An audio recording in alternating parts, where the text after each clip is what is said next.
Chapter 15, Carrie's Attic Room. Perhaps it was because of the family secrets that had begun to unravel around my heart. Something frail within me cracked and ached as we turned up the driveway to my grandparents' house. I was on the verge of hysterical crying, tears blinding my eyes. I turned away and stared out of the car window so May wouldn't see how close I was to sobbing. From what I now knew, I envisioned my parents not much older than Carrie and I secretly holding hands and secretly pledging their love for each other in the shadowy corner of Grandma Olivia's house. Had Uncle Jacob always known? Was that one of the reasons he was so angry at my father? Uncle Jacob shut off the engine. Now remember, best behavior, Aunt Sarah instructed, signing the same to May. If we behave any better, Ma, we'd be in heaven, Carrie quipped. Uncle Jacob glared at him, and Carrie quickly looked away. The car beside Uncle Jacob's in the driveway was much older, but so clean and shiny it looked newer. The judge is already here, Uncle Jacob muttered. He keeps his car better than most people keep themselves. There's a man who knows the value of quality craftsmanship. He looked at Carrie to drive his lesson home. Grandma Olivia hired special servants for her formal dinners. A butler came to the door. He was tall, slim, with a narrow pointed nose and round dark brown eyes. His hair was curly, but so thin I could see his scalp and brown spots beneath the piano wire strands when he bowed. "Good evening, sir, madam," he said with a smile that looked smeared across his face with a butter knife. He held the door open, gazing at all of us to see if he wanted us to take his coat. We didn't. "Everyone in the sitting room, sir," he said, and he led us to the way. Uncle Jacob didn't know where it was. Aunt Sarah thanked him and smiled back, but Uncle Jacob acted as if the servant weren't even there. Grandma Olivia was in her high-back chair looking like a queen granting an audience. She wore an elegant black velvet dress and a rope of pearls and pearl earrings. Her hair was held back in a severe bun by a pearl comb decorated with small diamonds. Grandpa Samuel was more casual. He sat with his legs crossed, a tall glass of whiskey and soda in his hand.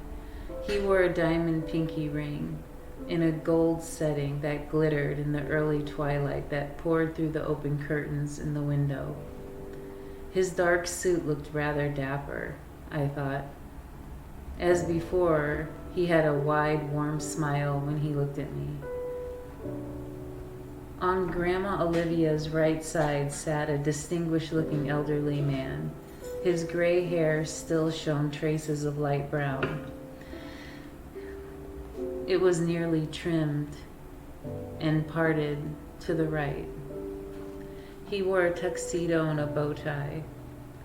When Judge Child turned to us, I saw that he was still a handsome man. His face was full and his complexion robust, with wrinkles only on his forehead. He had light brown eyes that dazzled with a glow more than those of a man half his age. "You're late," Grandma said before anyone else could utter a word. "We had a problem with the boat that kept us busy," Uncle Jacob said. Grandma Olivia didn't consider that a valid excuse. "Boats can wait. People can't," she replied. Now, Olivia, don't be too harsh on those who still do an honest day's labor these days," the judge chided. "How are you, Jacob?" "Fair to middling, I suppose," Uncle Jacob said. He nodded at his father, who still had a pleasant smile. "And you, Judge?" "At my age, you don't dare complain," Judge Childs replied. "Oh, come now, Nelson," Grandpa Samuel said. "You're only a year and a half older than I am." "And you're no spring chicken, Samuel," the judge retorted. They both laughed. Then the judge turned with interest towards me. Well now, Sarah, you've got another chick under your wing, I see, and a pretty one at that. Yes, Judge, Aunt Sarah put her hands on my shoulders and pulled me forward. This is Melody, Haley's Melody. Looks just like her, the judge said, nodding. Just as I remember her at that age. Hello, Melody, he said. Hello. How old are you now, he asked. I'll be 16 in a few weeks. Oh, that's nice. Another June birthday celebration. Kenneth's a Gemini too, isn't he? Aunt Sarah asked the judge. Oh, Sarah, not that astrology again, Grandma Olivia warned. Aunt Sarah shrunk back. Well, he was born on June 18th. Does that mean anything? The judge asked. Geminis are May 21st to June 20th, Aunt Sarah said in a small voice, her eyes full of fear as she glanced quickly at Grandma Olivia. I see, Judge Childs said. I'm afraid I don't keep up with the star business. He shook his head at Grandpa Samuel and Grandma Olivia. My maid Toby won't start her day without first checking those predictions in the newspaper. Nonsense and stupidity. Ramblings of the idiotic, Grandma Olivia said. I don't know, Judge Childs said, shrugging. Sometimes I wonder what's better. Most of the fishermen I know are quite superstitious.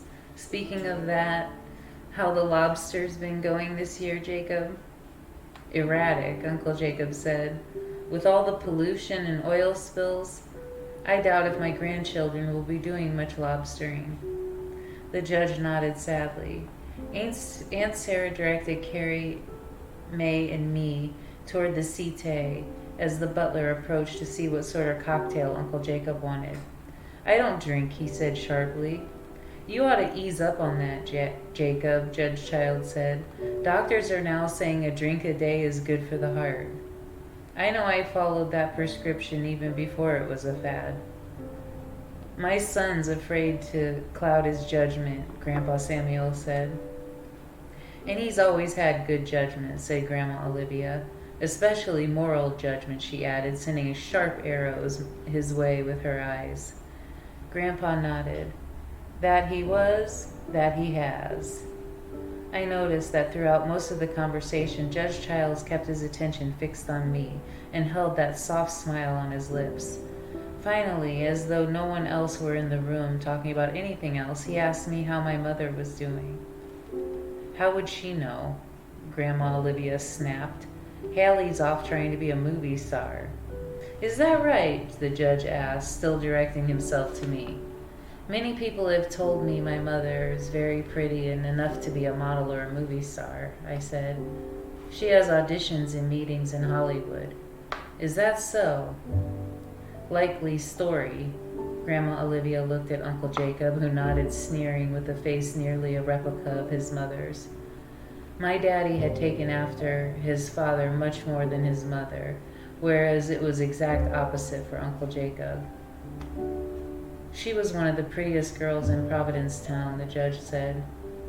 Don't forget that beauty contest. I was one of the judges. What beauty contest? I blurted out. Aunt Sarah brought her hand to her mouth to cover a gasp. I was breaking a rule. I was speaking before spoken to. Your mother never told you? Judge Childs asked. Apparently her mother told her very little, Grandma Olivia said with a twist of her thin lips. Oh, some company or another. I forget which one now. Sponsored Miss Teenage Cape Cod contest and ended up here with your mother as one of the 5 finalists. They paraded around in their bathing suits and pretty dresses and asked questions with their eyelids batting. He laughed. None of the other 4 had a chance, did they, Samuel? Not a chance, he said, nodding. Hardly an accomplishment to talk about now, Grandma Olivia said. Oh, well, we all thought it was a lot of fun back then, Olivia. You had a celebration here, didn't you? He reminded her.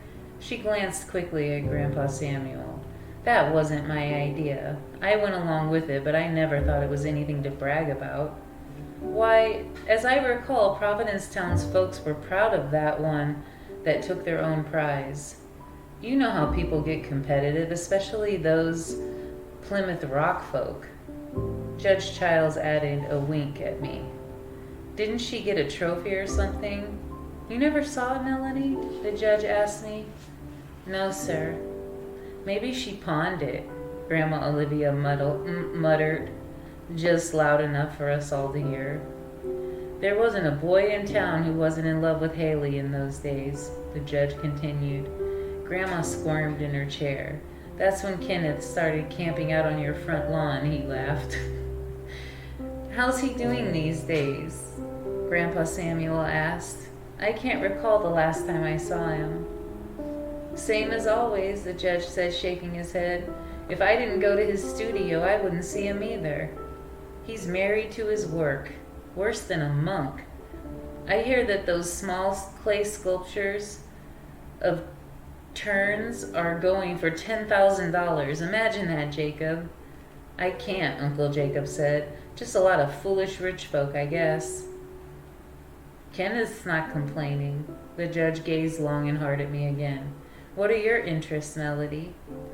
I'm not sure yet, I said. Maybe teaching, I added, glancing at Carrie. He blushed. Good idea, the judge said, nodding. She plays the fiddle, Grandpa Samuel said. You bring it tonight? I looked at Aunt Sarah quickly, then back at him. No, Grandpa, I said. Oh, that's a shame. I was looking forward to a concert. I can go back and fetch it for her, Carrie volunteered, that impish smile on his face again. There's no time for that, Grandma said, rising quickly. It's time for dinner, Jerome, she called, and the butler popped out of the doorway as if he'd been dangling just above it. Madam, tell the kitchen we're ready to sit at the table, she commanded. He nodded. Very well, madam.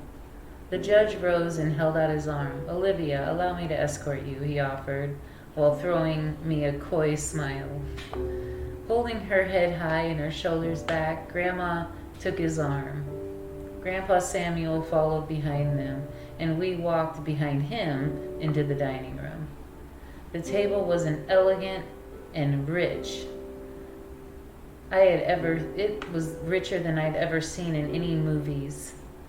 The dishes were on silver platters, and there were crystal goblets for wine. There were 3 tall candles in each of the 2 silver candelabra as well. Between the candelabra was a spray of white roses. For this dinner, the judge sat at Grandma's right side, and Uncle Jacob sat on her left. Grandpa sat where he sat before, as did Aunt Sarah, May, Carrie, and I. Uncle Jacob said grace, which seemed to go on twice as long as usual, and the meal finally began. It was orchestrated like a theatrical performance, with as many people serving the meal as were eating it, each person seemingly assigned the serving of one course. We began with a caviar appetizer. I was ashamed to say I didn't know what it was, but the judge's eyes twinkled with laughter when Jacob said, I always feel guilty eating fish eggs. I swear, Olivia, the judge said, you raised the saint here. Jacob's a good man, she bragged. We've been blessed.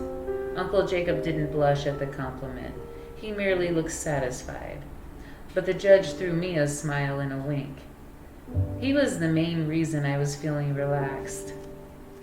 Jerome poured wine for the adults, and the judge offered a toast to everyone, good health and continued happiness. I was impressed with the way he could imbue his voice with a theatrical power. There was an immediate sense of authority and strength. He could bring seriousness to a gathering in seconds, I thought. The appetizer was followed with delicious cream of asparagus soup. While we ate, the judge discussed local political scene and fall elections. The adults listened attentively as they were party to classified information. After the soup came a mixed salad of baby field greens and walnuts sprinkled with feta cheese and raspberry vinaigrette dressing. That started everyone talking about the price of fresh produce. But to me, it seemed that money problems were the smallest worries for that family. I was surprised when we were served a small ball of orange sherbet. Was the meal over, or was this dessert? I wondered. The judge saw me in confusion in my face and laughed. I don't think that your granddaughter is familiar with this culinary custom, Olivia, he said. How could she be growing up in the back hills of West Virginia? The sherbet meant to cleanse your palate. You know what your palate is?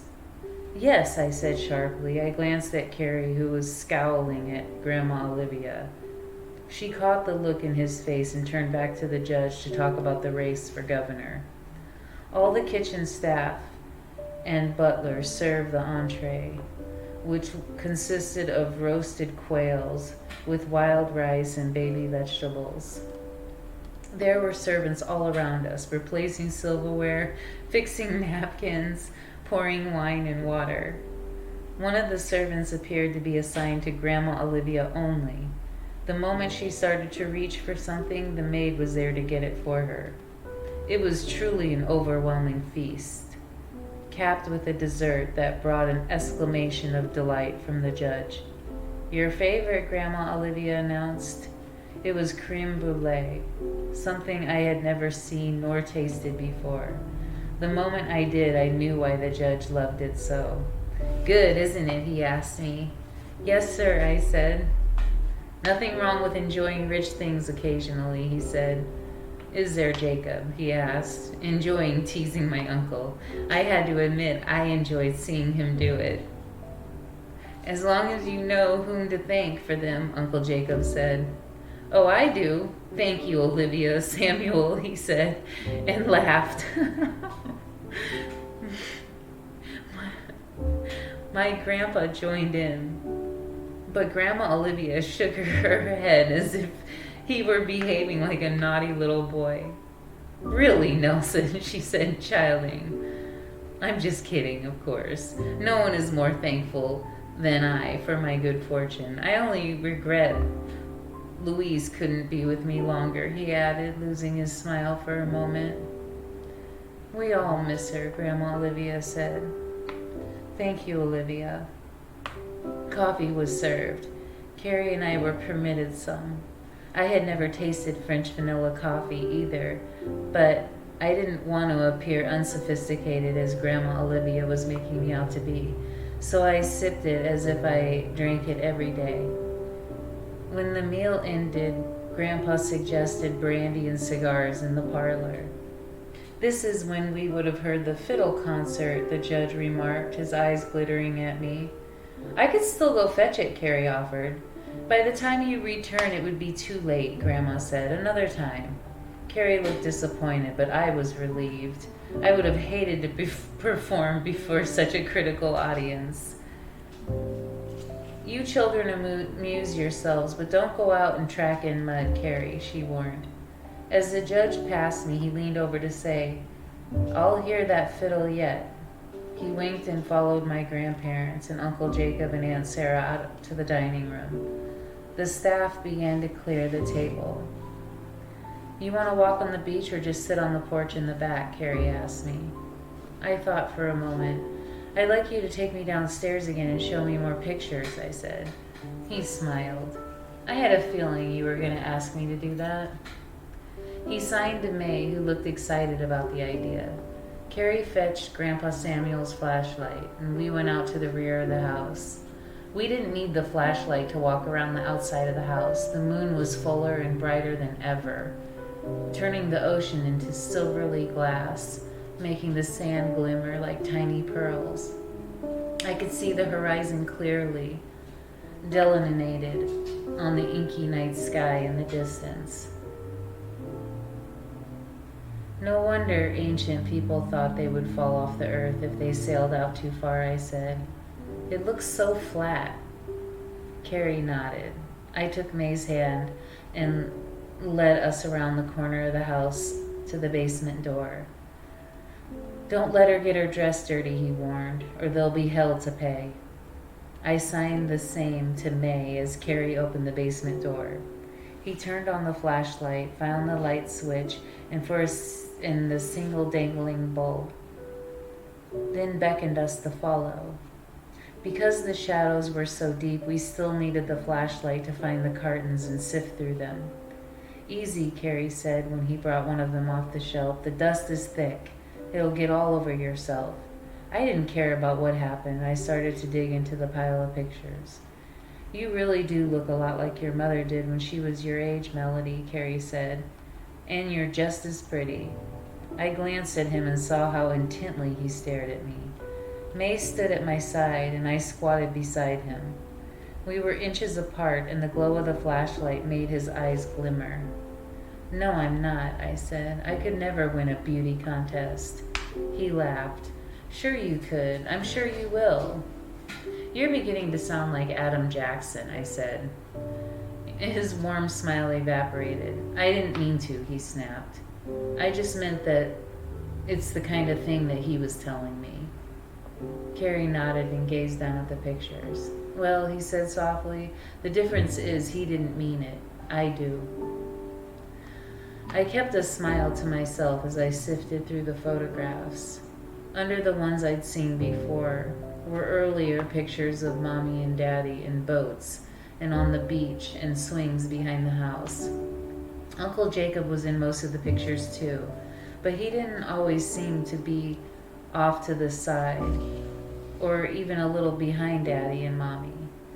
I found their high school graduation pictures and could see how Mommy had developed into a beautiful woman as she was now. She was photogenic. The pictures caught her in funny, happy poses. I imagined it was Daddy who had taken the pictures, but when I turned them over, there was a picture of Mommy in a bikini posing on the beach. I saw the initials KC and the date. What does this mean? I asked Carrie. He gazed at it a moment and then smiled. Oh, I bet that was Kenneth Childs. Here. He pulled another album from the stack and searched through the pages. He pointed to a picture of a good-looking young man, his arms folded across his chest and leaning against an apple tree. His light brown hair fell loosely over his forehead that lay in long strands down the side of the back of his head. He wasn't smiling. He looked serious, almost angry. That's him. He doesn't look all that different now. He still has that long hair, only he keeps it in a ponytail. He does? Uh-huh. Sometimes he wears an earring. I don't believe it, I said. Judge Child's son? Kenneth is an artist, Carrie said. He can do whatever he wants and get away with it. I nodded, wide-eyed. Carrie flipped the pages until he found another picture of Kenneth Childs. In this one, he was at least 16 or 17. He was taller, but his face hadn't changed all that much. He had long hair, I thought. I saw an earring in his left earlobe. He was dressed in a pair of jeans and just a vest with no shirt underneath it. Any more pictures of him? Carrie shook his head. He was the one who used to take the pictures. My father told Laura and me that once. I stared at Kenneth's photo a moment longer. Then I gazed at the other pictures in the album. There was a really nice one of Daddy and Mommy when they were in high school. They sat on the bench in the gazebo, Daddy's arm around her. She had her knees pulled up and her arms around them, and her head back against his. There was a rose in her hair. Her face was radiant. Daddy looked as happy as I'd ever seen him. I like this one, I said. Do you? He gazed at the photograph. They were good looking. Why don't you just take that picture, Carrie suggested. Really? Who's gonna know? He shrugged. I looked at May and then ripped the picture from the page. We looked for a while longer. There were pictures of relatives I'd never heard of. Finally, we came to a set of pictures of mousy-looking women who continued to look as if they were going to burst into tears. Who is this? I asked. That's Grandma Olivia's younger sister, Carrie said. Really? I didn't see any pictures of her in the house. Does Grandma Olivia have any brothers? No. Where does her sister live? I asked. He paused as if to decide to whether or not to tell me. She's in some sort of hospital. Hospital? She's not. He pointed to the temple and shook his head. She's in a mental hospital? Yeah, I guess. She had a drinking problem and other problems. We don't talk about her much. Grandma Olivia doesn't even like anyone asking about her. How terrible. I guess so, Carrie said. She was brought here for a little while years and years ago, but she couldn't handle life on the outside. I really don't know much about her, he added. What's her name? I stared at the small-featured woman holding herself as if she thought she might fall apart. Belinda, Carrie said. What a nice name. What's wrong with her? I looked closer at the photographs. In one, she looked more comfortable, even pretty. I mean, why did she have a drinking problem and other problems? Did anyone ever mention that, I asked? No, not really. I once heard my father say that she laughed after everything she said and looked at every man as if he were her long-awaited prince, no matter how old or what he looked like. How sad, I said. I studied her face a moment longer, then turned the pages. I hated having to admit it even to myself, but Grandma Olivia had been very pretty when she was younger. Grandpa Samuel was always a good-looking man. As I perused these family pictures, I captured moments like birthdays, parties, afternoon outings on boats and the beach. I wondered about Mommy's childhood. There must have been happy times living in these rich, comfortable surroundings. How I wished she had told me more about them. How I wished there had been an earlier end to the lies. May was getting fidgety, and Carrie was afraid she would get dirty moving around on the basement so much. So we put the pictures back. I held onto the photo of Mommy and Daddy, and we left the basement. We were surprised to find the butler on the back porch searching for us. Oh, there you are, good, he cried when he saw us coming. I was sent to fetch you. It appears Mr. Logan is somewhat under the weather, and your father wants to take you all home. Ma's sick, Carrie said. He hurried on ahead of May and me. Aunt Sarah had apparently been struck with an upset stomach, and while we were down in the basement, she had spent most of her time in the bathroom throwing up her rich, delicious supper. Uncle Jacob looked distraught and angry. Where have you been? He snapped. We're going home. Your mother got the heaves. What happened? I don't know. A maid helped Aunt Sarah from the bathroom. I'm sorry, Aunt Sarah wailed. I've ruined everyone's good time.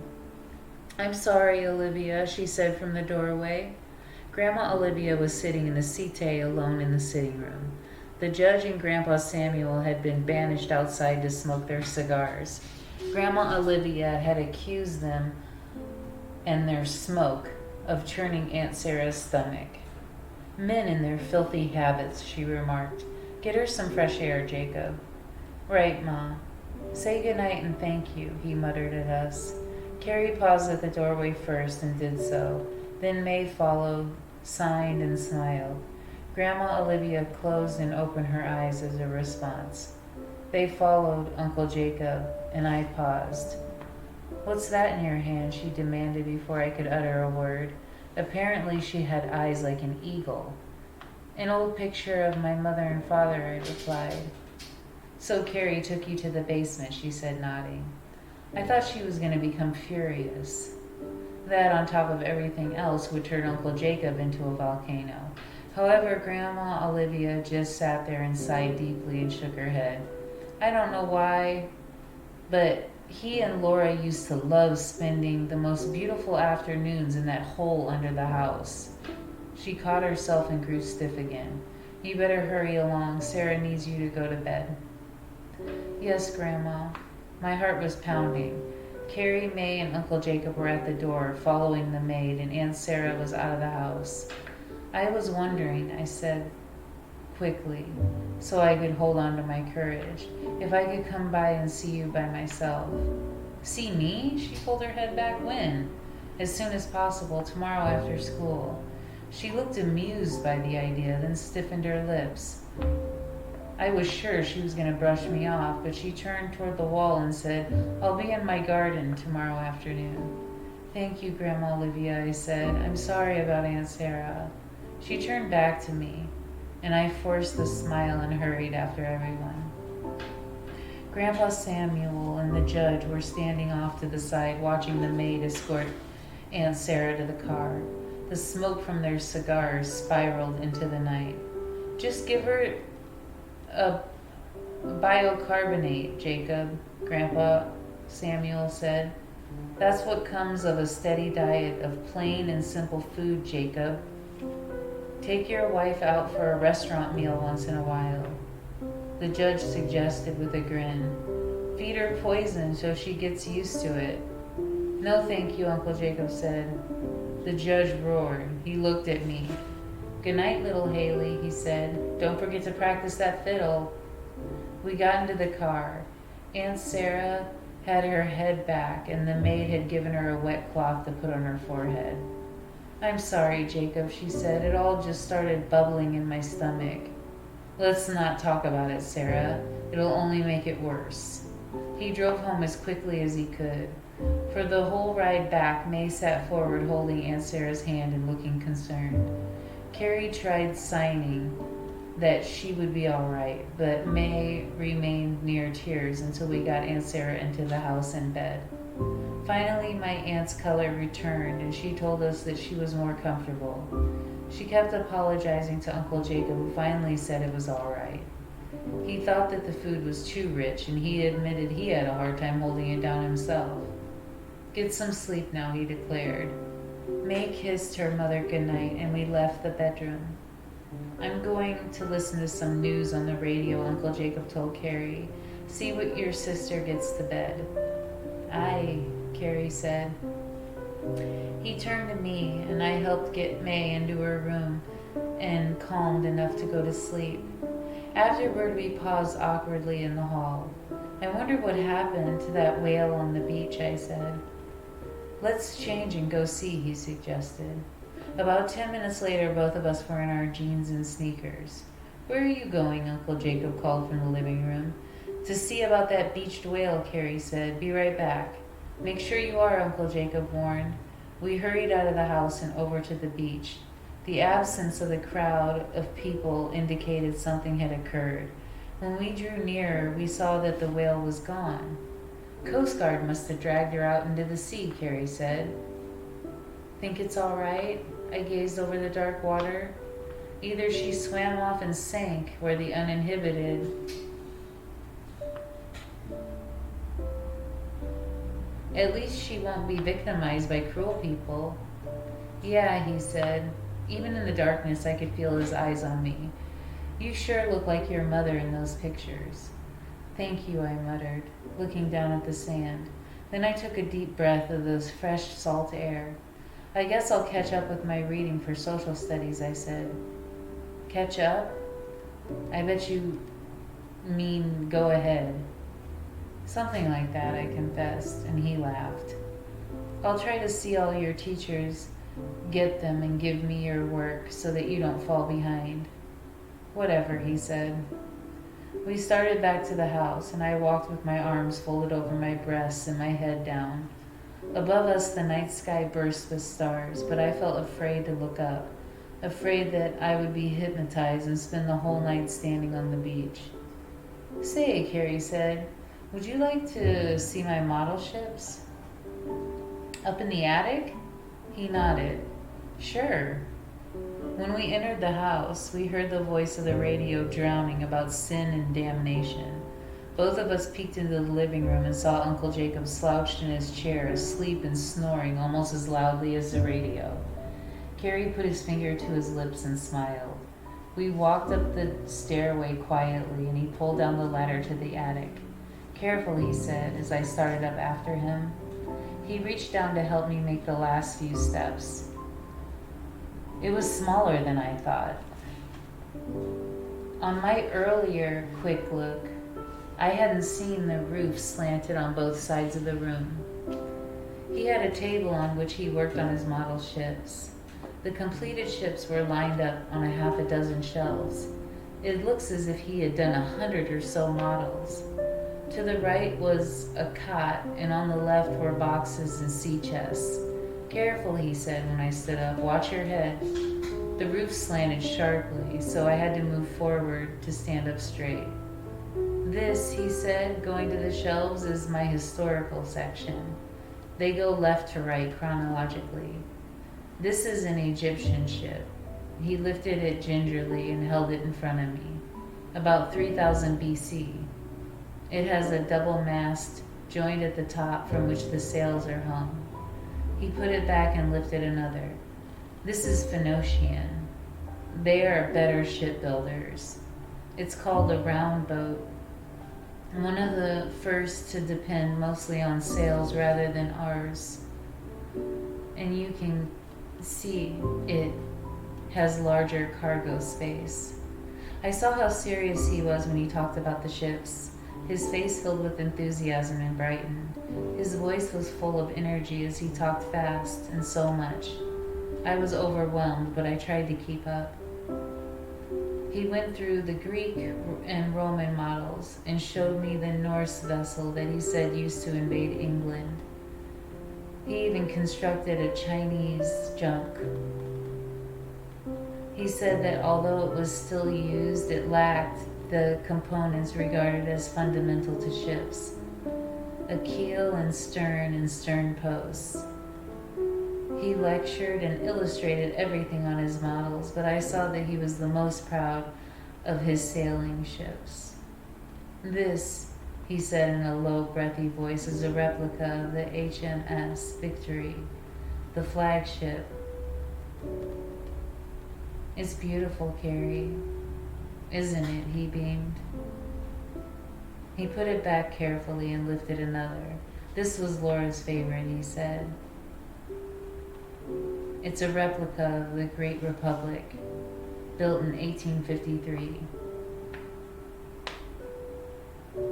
The parts are so tiny. How do you do it?" "With great patience," he said, laughing. "I renamed this Laura," he said, and showed it to me where he had carefully engraved her name on the side. He held it a moment longer, then put it back lovingly on the shelf. "I've got a lot more here: steamships, container ships, tankers, and of course luxury liners." "Know what this one is?" he asked, holding it up. "I'm not sure," I said. "It's the Titanic." I shook my head in amazement. "You know so much about ships, Carrie. You should do better in history." He grimaced. "One thing has nothing to do with another." "Did you ever make a report on ships?" "Yes," he said. "I got an A, but I had so many spelling and writing errors the teacher reduced it to a C." He put the model back and went to the small window where he had a pair of binoculars. "Laura and I used to spend a lot of time right here gazing out at the ocean," he said. He handed me the binoculars, and when I stepped up behind him, I looked out into the ocean. Way in the distance, I saw a small light. "What's that?" "A tanker, maybe heading for England or Ireland." We used to love to imagine where they were going and imagine ourselves in them. He smiled to himself, then he sat on the cot. "Laura and I spent a lot of time up here. She would lie on this cot and read or study while I worked on my models." He grimaced. "Then she stopped spending time up here when she started going out with Robert Royce." His face grew angry. "She just got interested in boys, Carrie. It's not weird for that to happen," I said softly. "Yeah, well, he wasn't the right one." "How can you be certain?" "I just am," he said. He had his eyes squinted shut, as if trying to drive out some scene that scorched his brain. I turned to look out the window again. "Then why did you let him use your boat?" I asked with my back to him. "Laura was a good sailor, almost as good as I am," he said. "She wanted it." I turned around to look at him. I never said no to Laura, Carrie said sadly. If I only had, just that once. He looked at the floor so I wouldn't see a tear escape his eye. I'm sorry. I was close to tears myself. I gazed at the ocean again. It could be beautiful and so deadly to lose her like that. It's just as if she disappeared. No, he said, so softly at first I thought I imagined it. But when I turned back, he repeated it. No, it wasn't really that way. What do you mean, Carrie? He stared at me a moment. I've shared this with no one, not even my parents. I held my breath. After Laura and Robert failed to return, I borrowed a friend's boat and went looking for them. I looked every day for nearly a week, combing the beach, getting so close to the rocks at times I nearly crashed into them myself. Then one day something caught my eye. What? I asked, my heart pounding. He rose and went to one of the chests and opened it and dipped his hand into it and came up with a pink silk scarf. She liked wearing this around her neck when she sailed. I found it floating in the water. Why didn't you show it to your mother? I wanted to keep hope alive, and then I felt so guilty about not showing it, I never told. It doesn't matter anymore. She's accepted the grave. Laura's gone. I felt the hot tears streaming down my cheeks. You're the first person I thought who would understand, he said. He gazed at the scarf and then brought it to me. I want you to have this. Oh no, I couldn't. Please take it and wear it, he said. He pushed it into my hands. Thank you, I said softly. I'll take good care of it. I know. He raised his head and our eyes locked, and the depths of his pain made me forget my own. We heard Uncle Jacob coming up the stairs below. He paused at the attic stairway and then he plodded to his bedroom and closed the door. I'd better go down, I said. He nodded. I'm going to see Grandma tomorrow, I told him. If he could trust me with his deepest secrets, I could trust him, I thought. Why? To get her to tell me everything. I'm going after school. Do you want me to go there too? No, I've got to speak to her myself, but thanks. Remember, her bark's worse than her bite. Good night, Carrie. Thanks for showing me your models. He smiled and then abruptly, awkwardly planted a kiss on my cheek. Careful going down, he said, as I lowered myself on the ladder. After I reached the bottom, I looked up at him. Good night, I said. Good night. He lifted the ladder as if he wanted to lose all contact with the world below, and then he closed the attic door and shut himself up with his memories and his own voices. Clutching Laura's silk scarf in my hand, I went into her room and prepared for my own dreams, filled with my own memories and voices. We were alike, Carrie and I, haunted by lies and sadness. Two sailboats drifting, looking for a friendly wind.